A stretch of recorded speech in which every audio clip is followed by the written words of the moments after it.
হাজার হাজার কোটি টাকা নতুন করে হাসিনার সাথে মিটিং করেছে। ইলেকশনের আগে বড় বড় ফিগারকে এখানে অ্যাসাসিনেশন করা হবে, গুপ্ত হত্যা করা হবে। পুরো এখানে ভারতীয় আধিপত্যবাদ এখানে সব থেকে বেশি অ্যাক্টিভ আছে।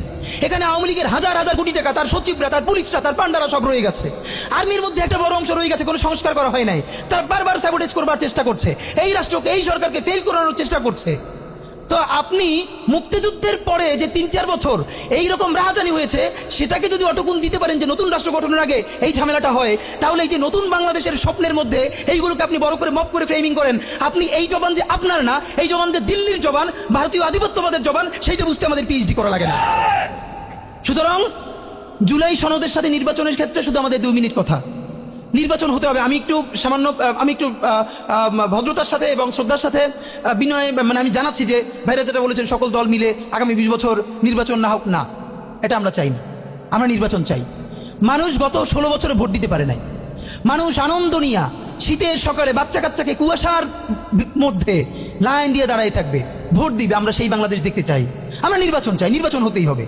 এই নির্বাচনকে বানচাল করবার জন্য দিল্লি থেকে শুরু করে আওয়ামী লীগ হাজার হাজার কোটি টাকা নতুন করে এখানে বিনিয়োগ করছে। নির্বাচন লাগবে। তবে আমাদের প্রশ্ন হলো, সেই নির্বাচনের ম্যান্ডেট হবে কি? এখানেই আমাদের কথা। কোন ধরনের আপোষ ছাড়াই নতুন নির্বাচন হইতে হবে জুলাই সনদের ভিত্তিতে, এইটাই আমাদের কথা। জুলাই সনদের ভিত্তিতেই নির্বাচন হতে হবে এবং জুলাই সনদের বৈধতা নির্বাচনের আগেই দিয়ে সেইটার ভিত্তিতে নতুন নির্বাচন হবে, যেই নির্বাচনের ম্যান্ডেট থাকবে নতুন সংসদে নতুন বাংলাদেশের জন্য আমাদের রাজনৈতিক দলগুলো মিলে নতুন সংসদের নতুন সংবিধান উপহার দিবে। যেই সংবিধান 72-এর বাকশালী সংবিধান, ফ্যাসিবাদী সংবিধান, যেই সংবিধানের কোনো ম্যান্ডেট ছিল না বাংলাদেশ রাষ্ট্রের সংবিধান করবার, কারণ তারা পাকিস্তান রাষ্ট্রের মধ্যে শপথ নিয়ে পাকিস্তান রাষ্ট্রের জন্য সংবিধান প্রণয়নের কথা বলেছিলেন, কিন্তু বাংলাদেশ রাষ্ট্রের কোনো ম্যান্ডেট তাদের কাছে ছিল না। তারপরে তারা সংবিধান রচনা করেছেন, এরপরেও তারা একটা সেই সংবিধানকে লেজিটিমেট করবার জন্য একটা গণভোট দেন নাই। এরপরে যারা 73-এর একটা ভোট চোরের নির্বাচন দিয়েছে, সেই 73-এর নির্বাচনের ভোটের ইশতেহারের মধ্যেও তারা এই সংবিধানকে তারা লেজিটিমেসি দেন নাই, ইশতেহারে রাখেন নাই। সেই সংবিধানকে যুগের পরে যুগ আমরা বয়ে বেড়াবো, সেই দায়বদ্ধতা তো আমাদের নাই। এবং সেই সংবিধান কেমন ফ্যাসিস্ট সংবিধান করা হয়েছে, যেইটার সাংবিধানিক ভিত্তি দিয়েই আপনি একটা কথা বলতে পারবেন। এই যে সবাই বলে আইনের কথা, বলেন তো পারলে একটা কথা, হাসিনা কোনটা বেআইনি কাজ করছে? না, হাসিনা একটাও বেআইনি কাজ করে নাই। সে সমস্ত হত্যা, গুম, খুন এই সংবিধানের আইনের ভিত্তিতেই করছে। সে এই সংবিধানকে ডাস্টবিন বানিয়ে তত্ত্বাবধায়ক সরকার বাতিল করেছে, যা ইচ্ছে করা তাই করেছে। এবার তো সে তো বেআইনি কিছু করে নাই, কথা তো সত্য। আমার বিএনপির ভাইদের প্রতি শুধু একটা আফসোস লাগে, কারো কারো দেখি 72-এর সংবিধানের প্রতি তাদের কি গভীর প্রেম। যেই সংবিধানের মধ্য দিয়ে বাকশাল এসেছে, যেই সংবিধান গণতন্ত্র হত্যা করেছে। আজকে বিএনপির ভাইদেরকে একটা কথা বলি, আপনারা হয়তো অনেকে জানেনও না। পৃথিবীতে দ্বিতীয় ইতিহাস আছে কিনা মান্না ভাই জানলে বলবেন, আমি ভাইয়ের কাছ থেকে শুনতে চাইব। জিয়াউর রহমান তো একজন সামরিক শাসক ছিলেন। একজন সামরিক শাসক সামরিক ফরমান জারি করে দেশে গণতন্ত্র ফিরেছে, পৃথিবীতে এই নজির নাই যেটা জিয়াউর রহমান করছেন। আপনারা কি জানেন? এই যে জিয়াউর রহমান গণতন্ত্র ফিরাইলেন, যার মাধ্যমে আওয়ামী লীগও রাজনীতি করার সুযোগ পাইল বাকশালের পর, সেটা কিসের মধ্য দিয়ে? তখন তো সংসদ নাই, সংবিধান তো সংশোধনও করা যাইতেছিল না। কিসের মধ্য দিয়ে? জিয়াউর রহমানের সামরিক ফরমানের মধ্য দিয়ে।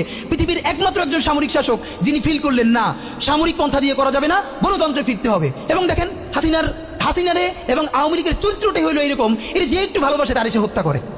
শহীদ প্রেসিডেন্ট জিয়াউর রহমান শেখ হাসিনাকে দেশে আসার অনুমতি দিয়েছিলেন, সুযোগ দিয়েছিলেন এবং বলছে থাক সবাই রাজনীতি করুক। আসার 1 মাসের মধ্যে জিয়াউর রহমান শহীদ হয়ে গেছে, 13 দিনের মধ্যে।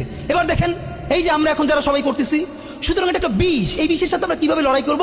জাতীয় ঐক্যমত তৈরি করতে হবে। সুতরাং পলিটিক্যাল পার্টি এবং সবার প্রতি একটা কথা, প্লিজ আপনারা বিএনপিকে শতভাগ কর্নার করে দিন না। বিএনপি এই আধিপত্যবাদ বিরোধী লড়াইয়ের জন্য আমাদের একটা বড় শক্তি। এই শক্তিকে এত বেশি কর্নার করা যাবে না যাতে তারা গিয়ে আওয়ামী লীগের হাত ধরে ফেলে। তারা যদি আওয়ামী লীগের হাত ধরে ফেলে তাহলে লড়াইটা তো আমাদের জন্য আরো কঠিন হয়ে যাবে।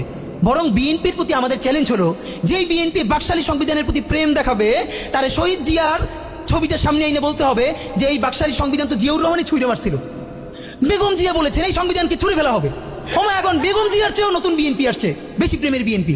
যেই শহীদ প্রেসিডেন্ট জিয়াউর রহমান ইসলামোফোবিক জায়গা থেকে বাংলাদেশের মুসলমান, বাঙালি মুসলমান সব আইডিয়াকে ধারণ করে বাংলাদেশের জাতীয়তাবাদ তৈরি করলেন। এখন একটা নতুন বিএনপি গজাচ্ছে, কেউ চেষ্টা করতেছে পুরো বিএনপিটাকে একটা ইসলামোফোবিক বিএনপি করা। এ কি ভাই? ইসলামোফোবিক বিএনপি সে কোথায় যাবে? সে কি দিল্লি যাইতে চায়? আমরা আমাদের প্রথম চ্যালেঞ্জ হলো স্বাধীনতা সার্বভৌমত্ব রক্ষার স্বার্থে এই বিএনপিকে শহীদ জিয়ার কাছেই রাখতে হবে, এই বিএনপিকে বেগম জিয়ার কাছেই রাখতে হবে। নাম্বার 2, আমাদের সামনের নির্বাচনে ম্যান্ডেট কি হবে এইটা সুস্পষ্ট। জুলাই সনদের ভিত্তিতে যদি নির্বাচন না হয়, এই নির্বাচন আপনারা চাইলে করেন, আমরা কেউ ভোট দিতে যাব না। নাম্বার 3, সেই নির্বাচনের পরে সংসদের ম্যান্ডেট কি হবে? সংসদে জুলাইয়ের বর্তমান সনদে যেটা স্বাক্ষরিত হবে সবার ঐক্যমত্যের ভিত্তিতে, এটা নির্বাচনের আগে মানে সংবিধান সংশোধন করা ছাড়াই অধ্যাদেশের বলে বলে যেটা করা সম্ভব সেটা আগেই করে ফেলতে হবে এবং তাকে দিয়ে নির্বাচন করাইতে হবে। এবং আমাদের বিএনপির বন্ধুরা বলছেন 2 বছর সময় নিয়ে তারা সংসদে এইগুলো পাশ করাবেন। 2 বছর চলবে না, সর্বোচ্চ সময় 6 মাস। সংসদের প্রথম 6 মাসের মধ্যে জুলাই সনদের সমস্ত কথাগুলো সংবিধান ইনকর্পোরেট করতে হবে। যদি পারেন নতুন সংবিধান করতে হবে, নতুন সংবিধান করতে না পারলে এইটার মধ্যে ইনকর্পোরেট করতে হবে। রাজনৈতিক বিভাজনের ফাঁকে একমাত্র সমস্ত সুবিধা নেবে ফ্যাসিবাদ, ফ্যাসিবাদের শক্তি এবং আওয়ামী লীগ। আমরা আমাদের জীবন থাকতে বাংলাদেশের মাটিতে ভারতীয় আধিপত্যবাদ থেকে শুরু করে আর কোনো বিদেশি আধিপত্যবাদ, হাসিনা এবং ফ্যাসিবাদকে মেনে নিব না। এবং আমরা যদি শহীদ হয়ে যাই, আমাদের সন্তানেরা লড়বে, তার সন্তানেরা লড়বে, কিয়ামত পর্যন্ত বাংলাদেশ নামক জমিন যতদিন বেঁচে থাকবে ততদিন পর্যন্ত আজাদির সন্তানেরা লড়াই করবেই করবে। ওদেরকে স্কুলে, কলেজে, ইউনিভার্সিটি দিনের পরে দিন কাউন্সিলিং করা উচিত ছিল। আপনি কাউন্সিলিং করেন নাই, ওদের পুনর্বাসন করতে পারেন নাই, শহীদদের পরিবারের পুনর্বাসন করতে পারেন নাই।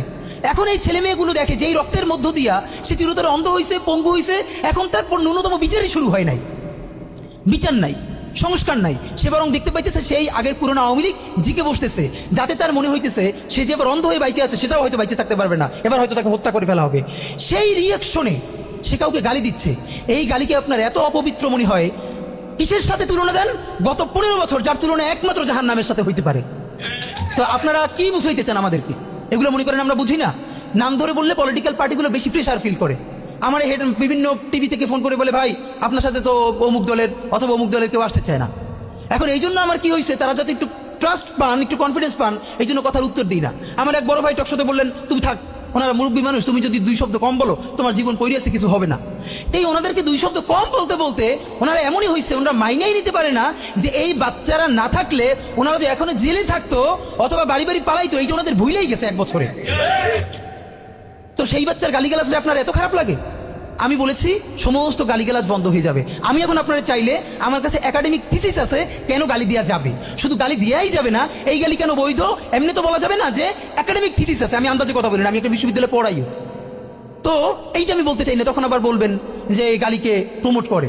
কিন্তু হ্যাঁ, আপনার চোখের সামনে শহীদ রিয়াগো এর বুলেটটা ভিতর থেকে ঢুকে এরপরে পিছনের ওয়ালে গিয়ে লিখেছে, সেই ওয়াল 2 ইঞ্চি ছিদ্র হয়ে গেছে।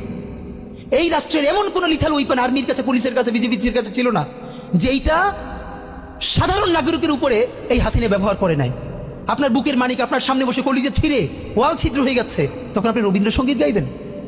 আপনি কি করবেন তখন?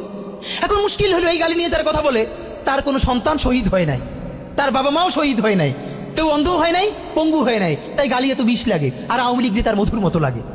তো এখন আমি সর্বশেষ যে কথাটা বলতে চাই, আপনারা একটা মিডিয়ার ভাইয়েরা কাইন্ডলি চেষ্টা করে দেখেন, এই যে গৃহযুদ্ধটা হওয়ার কথা ছিল, হইল না, তো অশান্তি তো কিছু থাকবেই, আমরা তো রাষ্ট্র গঠন করব। এরপরও তো তুলনামূলক অনেক কম হচ্ছে।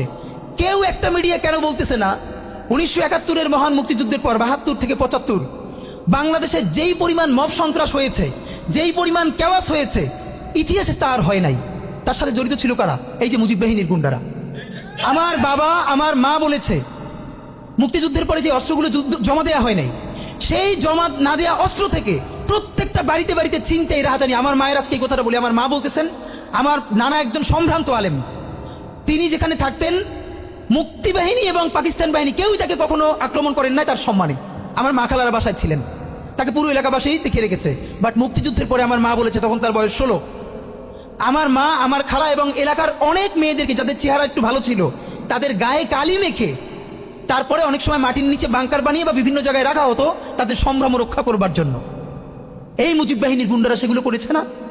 এমন কোনো চিন্তা নেই। ব্যারিস্টার ফুয়াদ ভাই সেদিনকে বলেছেন, তার বাবা সে অসংখ্য সালিশ করেছে তাদের এলাকায়, যে এই গুন্ডাগুলো মুক্তিযুদ্ধের পর বিভিন্ন জায়গায় ছিনতাই করতো, তারপরে এলাকাবাসী আইনে গাছের সাথে বাইধে রাখতো, এরপর এলাকার মুরব্বীরা আবার সব উদ্ধার কইরা মানুষের কাছে কাছে দিয়ে আসতো। হওয়ারই কথা ছিল একটা নতুন রাষ্ট্র, আইন শৃঙ্খলা বাহিনী প্রতিষ্ঠিত হয় নাই, প্রচন্ড কেওয়াজ হবে, তারপরে নতুন রাষ্ট্র গঠন করতে হবে, আইন শৃঙ্খলা বাহিনী ঠিক করতে হবে, স্বাভাবিক তো। তাহলে মুক্তিযুদ্ধের পরের কেওয়াজ যদি আপনার কাছে মব না হয়, তাহলে এরকম তুমুল গণহত্যার পরে যখন গৃহযুদ্ধ হয়ে যাওয়ার কথা সেইটা হয় নাই, বরং এখন এখানে এস আলম